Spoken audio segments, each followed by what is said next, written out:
नमस्कार मंडळी, मी वरद विजय चव्हाण तुम्हा सगळ्यांचं स्वागत करत आहे. एक तर सर्वप्रथम म्हणजे या अँगलसाठी माफी, पण आत्ताच ड्राईव्ह करताना मी एक इंटरव्ह्यू ऐकत होतो आणि तो इंटरव्ह्यू म्हणजे एबीपी माझा मध्ये जे माझा कट्टा आहे त्याच्यावर दशावतारचं प्रमोशन चाललं होतं आणि त्या प्रमोशनमध्ये अर्थातच तो सिनेमा प्रमोट करण्यासाठी दिलीप प्रभावळकर सर किंवा गुरु ठाकूर सर हे आलेच होते आणि त्यांच्याचबरोबर या सिनेमाचे डिरेक्टर सुबोध सर आणि क्रिएटिव्ह प्रोड्युसर अजित भुरे सर हे सुद्धा या प्रमोशनला आले होते माझा कट्ट्यावर.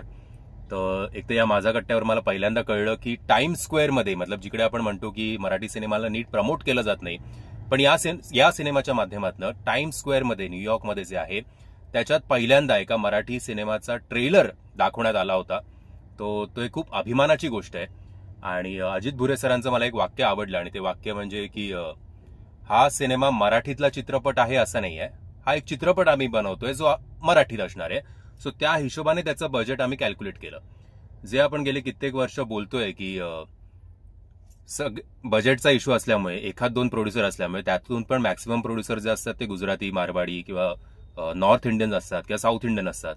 तर असं असल्याशिवाय सगळे हे नामवंत जे निर्माते आहेत आपले ते एकत्र येऊन एक मोठा बिग बॅनर सिनेमा का करत नाहीत. तर याचं उत्तर या सिनेमाच्या माध्यमातून कळलं की माझ्या कट्ट्यावरच सांगण्यात आलं होतं की या सिनेमामध्ये जसा मल्टी स्टार कास्ट असते तशी मल्टी प्रोड्युसरची कास्ट आहे. कारण या सिनेमामध्ये जवळजवळ 10 प्रोड्युसर्स आहेत आणि 10 प्रोड्युसर्स जेव्हा जमलं त्याच्याचबरोबर जेव्हा झी सारखं एक बॅनर यांना मिळालं त्याचा फायदा काय झाला आहे हे आता मी नव्याने सांगायची गरज नाहीये. ऑलमोस्ट 2 आठवड्यात या सिनेमाला झालेले आहेत. आत्ताचं लेटेस्ट मी जरा बाहेर असल्यामुळे मी त्याचं कलेक्शन बघू शकलो नाही, बट आय एम शुअर की 15 ते 16 कोटींमध्ये याचा गल्ला झाला असेल 2 आठवड्याचा. आणि अजूनही आता नवरात्र जरी चालू असली तरी सुद्धा हे काही थांबणार नाहीये, कारण आता काही मेजर असे सिनेमे येणार नाहीयेत पुढच्या आठवड्यापर्यंत. त्यामुळे हा आठवडा सुद्धा मैदान मोकळे आहे या सिनेमासाठी आणि या आठवड्यात सुद्धा हा सिनेमा खूप चांगली कामगिरी करेल.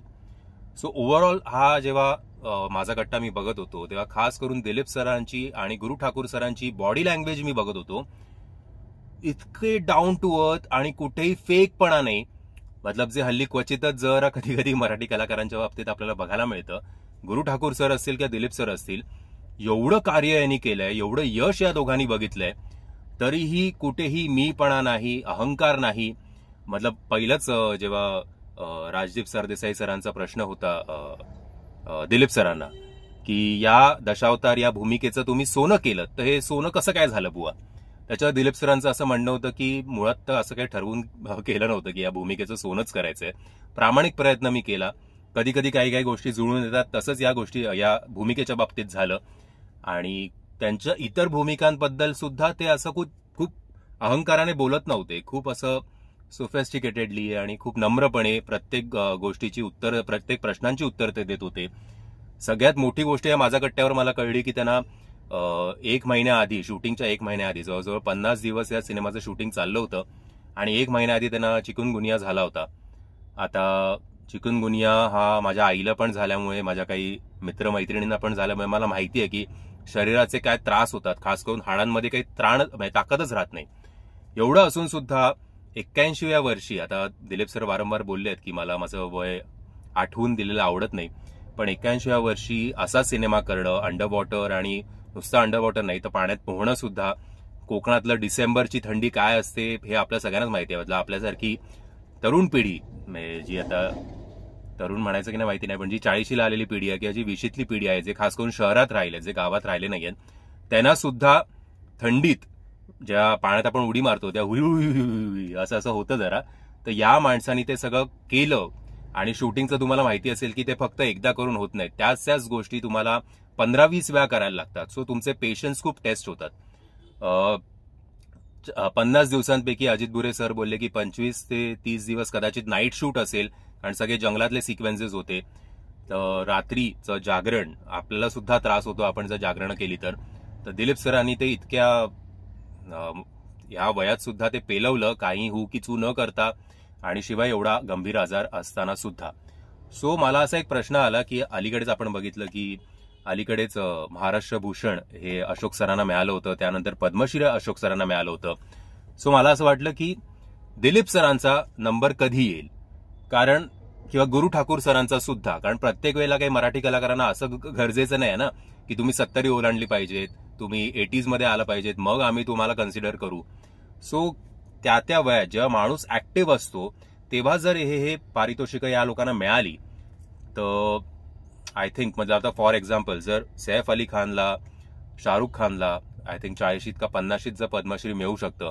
शाहरुख खानचं तरी मी समजू शकतो, त्यांनी भारतीय सिनेमा एका वेगळ्या लेवलवर नेला, त्याचं सुपरस्टारडम सुद्धा एका वेगळ्या लेवलवर होतं. पण सैफ अली खानला पद्मश्री का दिला हे मला अजून कळलं नाही. अल्लू अर्जुनला पण दिलंय का, नॅशनल अवॉर्ड मिळाला आय थिंक त्याला आता पुष्पासाठी. पण असो, जे काय असेल ते. सो महाराष्ट्र सरकाराने जेवढं एकमेकांबरोबर आपण कसे राहू, इकडनं गोळा करू, इकडनं खासदार गोळा करू, इकडनं आमदार गोळा करू, याच्यापेक्षा कला क्षेत्रामध्ये जे या लोकांचं कॉन्ट्रीब्युशन आहे त्यांना सुद्धा त्या योग्य वेळात त्यांना रेकग्नायझेशन मिळणं हे खूप महत्वाचं आहे असं मला वाटतं. गुरु ठाकूर सरांचं तर मतलब आय थिंक 10 पैकी त्यांची 9 गाणी तर आज नाही तर उद्या हिट होतच असतील. याचं त्यांनी उदाहरणच माझ्या गट्ट्यावर दिलं होतं की कशी गाणी त्यांनी समजा एक 5-10 वर्ष आधी लिहिली असेल, पण आता सोशल मीडियाच्या काळात आता ते कसं फेमस होत आहे. सो या लोकांना कन्सिडर करायला पाहिजे, या लोकांना रेकग्निशन मिळायला हवं आणि ते दुर्दैवाने मिळत नाहीये पटापट. आता मी हे समजू शकतो की बॉलिवूडचा एक रीच जास्त आहे, त्यामुळे ते जास्त लोकांपर्यंत पोहोचतं, किंवा दाक्षिणात्यातले जे सुपरस्टार्स आहेत, तो विजय असेल, चिरंजीवी असेल, किंवा रजनीकांत असतील, थलापती विजय असेल, आय थिंक याला सुद्धा मिळालंय, तर अजित कुमारला पण मिळालंय आय गेस. सो या लोकांचं स्टारडम वेगळ्या लेवलला आहे, त्यामुळे यांना 40-50 पद्मश्री सगळं मिळतं, मान्य आहे, कारण त्याच्यानंतर त्यांचं पॉलिटिकल करिअर सुद्धा सुरुवात होते. आपण मराठी कलाकार या सगळ्या फंदात पडत नाही, आपण फक्त कला तर कला याच यांनी हे असतो. त्यामुळे या कलाकारांना पद्मश्री देऊन किंवा भारतभूषण देऊन तसा सरकारचा काही फायदा होणार नसतो हे बहुतेक सरकारला माहिती आहे, कारण हे काय राजकारणात येणार नाहीत. उद्या समजा पद्मश्री पुरस्कार दिलीप सरांना दिला आणि त्यांना सांगितलं की आमच्या पार्टीचं तिकीट तुम्हाला देतो, तर दिलीप सर तर हात वर करतील की नाही तो काय माझा प्रांत नाही, तर मी काय त्या फंदात पडणार नाही. पण या सगळ्या गोष्टी कधीतरी राजकारण बाजूला ठेवून समाजकारण करणं, किंवा आपल्या महाराष्ट्रासाठी जे लोक स्वतःचं आयुष्य पणाला लावत आहेत त्या लोकांना कन्सिडर करणं हे आपल्या महाराष्ट्र सरकारने करायला हवं. कारण असं काही नाही की मराठी कलाकाराला भक्कम पैसा मिळतो, तेही काही मिळत नाही. मराठी कलाकार हा फक्त आणि फक्त रेकग्निशनसाठी, त्याचं काम घरोघरी पोचावं याच्यासाठी, आणि जेवढं जमेल तेवढं प्रामाणिकपणे काम करण्यासाठी. बरेच वेळा या सिनेमाचं सोडा, आता बजेट खूप होतं या सिनेमाचं, पण बरेच वेळा खास करून स्त्रियांना कुठल्या परिस्थितीत शूटिंग करायला लागतं हे मी काय नव्याने सांगायची गरज नाहीये. सो ऍटलीस्ट या गोष्टींनी त्यांना एक मॉरल सपोर्ट मिळेल, आणि तो मॉरल सपोर्ट योग्य वयात मिळायला हवा. तो 70 किंवा 80 मिळून उपयोग नाहीये, असं माझं तरी प्रामुख्याने ठाम मत आहे. सो या व्हिडिओच्या मार्फत मी तुम्हा सगळ्यांना विनंती करतो की हा व्हिडिओ जास्तीत जास्त शेअर करा. जर तुम्हाला हा व्हिडिओ शेअर नसेल करायचा तर ऍटलीस्ट स्वतःच्या फेसबुकवर, इंस्टाग्रामवर किंवा अजून कुठे सोशल मीडिया, ट्विटरवर तुम्ही ऍक्टिव्ह असाल, एक्सवर, तर तिकडे पद्मश्री फॉर दिलीप सर किंवा भारतभूषण फॉर गुरु सर किंवा पद्मश्री फॉर गुरु सर काही असो, अजित परब सरांचं पण कॉन्ट्रीब्युशन एक निर्माता म्हणून या क्षेत्रामध्ये खूप आहे. सो त्यांच्याबद्दल आवाज उठवणं आय थिंक आता आपल्यालाच करायला हवं. कारण कालच मी बघितलं कुठल्या तरी शेतकऱ्यांनी आपल्या मुख्यमंत्र्यांना प्रश्न विचारला की एकेरी तुम्ही किती पैसा देणार आहात ते आधी सांगा, तर लगेच त्याला पोलिसांच्या ताब्यात घेण्यात आलं. सो असं आपल्या बाबतीत होणार नाही, कारण आपण काही असं सरकारवर काही हे करत नाहीये. फक्त आपण एक सरकारला एक पिल्लू सोडतोय की बाबा या लोकांना, या कलाकारांना आता कन्सिडर करा. ओव्हरऑल या सगळ्या माझ्या या व्हिडिओबद्दल, माझ्या या मताबद्दल तुमचं काय म्हणणं आहे हे कमेंटच्या माध्यमातून कळवा. व्हिडिओ आवडला असेल तर लाईक, शेअर आणि चॅनलला सबस्क्राईब करायला विसरू नका. आणि पुन्हा एकदा या फ्रेमसाठी माफी. सो जय हिंद, जय महाराष्ट्र.